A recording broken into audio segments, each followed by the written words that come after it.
ഈ മൂന്നാം കണ്ണ് എന്ന് പറയുന്നത് ജ്ഞാനത്തിന്റെ കണ്ണാണ്, അറിവിന്റെ കണ്ണാണ്. ഈ ലോകത്തിലെ ഏറ്റവും വലിയ അറിവെന്താണ്? ഏറ്റവും വലിയ ജ്ഞാനം എന്താണ്? ഞാൻ ആര് എന്ന അറിവാണ് ഈ ലോകത്തിലെ ഏറ്റവും വലിയ അറിവെന്ന് പറയുന്നത്.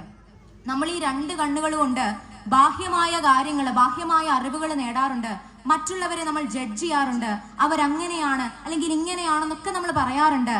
പക്ഷേ യഥാർത്ഥത്തിൽ നമ്മൾ തുറക്കേണ്ടത് ആ ജ്ഞാനത്തിന്റെ കണ്ണാണ്, ആ അറിവിന്റെ കണ്ണാണ് നമ്മൾ തുറക്കേണ്ടത്. ഒരല്പസമയം ശാന്തമായിട്ടിരുന്ന് ഈ രണ്ട് കണ്ണുകളും അടയ്ക്കുക. ബാഹ്യമായ അറിവ് നേടാൻ ഉപയോഗിക്കുന്ന ഈ രണ്ട് കണ്ണുകളും അടച്ച് നമ്മൾ ആ ജ്ഞാനത്തിന്റെ കണ്ണൊന്ന് തുറക്കണം. നമ്മൾ നമ്മളോട് തന്നെ ഒന്ന് ചോദിക്കണം, ഞാൻ ആരാണ്? എന്റെ കഴിവുകൾ എന്താണ്? എന്റെ പോരായ്മകൾ എന്താണ്? ഈ ഞാൻ ആര് എന്ന ചോദ്യത്തിന് ഉത്തരം ലഭിച്ചു കഴിഞ്ഞാൽ പിന്നീട് നമുക്ക് ആരോടും ഒരു പരാതിയും പരിഭവവും ഉണ്ടാവില്ല. കാരണം എന്താ? അപ്പോൾ നമുക്ക് മനസ്സിലാകും, എൻ്റെ ഉള്ളിലും ഈശ്വരനാണ്, നിന്റെ ഉള്ളിലും ഈശ്വരനാണ്. ഈ പ്രപഞ്ചം മുഴുവൻ ആ ഈശ്വര ചൈതന്യം നിറഞ്ഞു നിൽക്കുകയാണ്.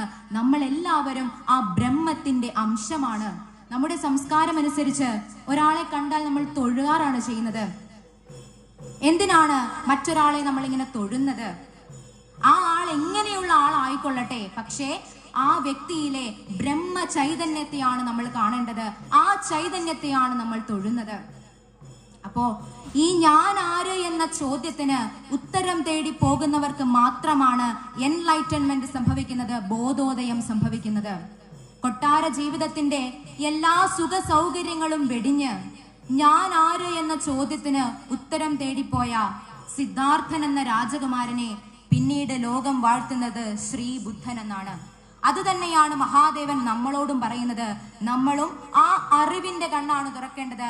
ആ ജ്ഞാനത്തിന്റെ മൂന്നാം കണ്ണ് നമ്മളും തുറക്കണം.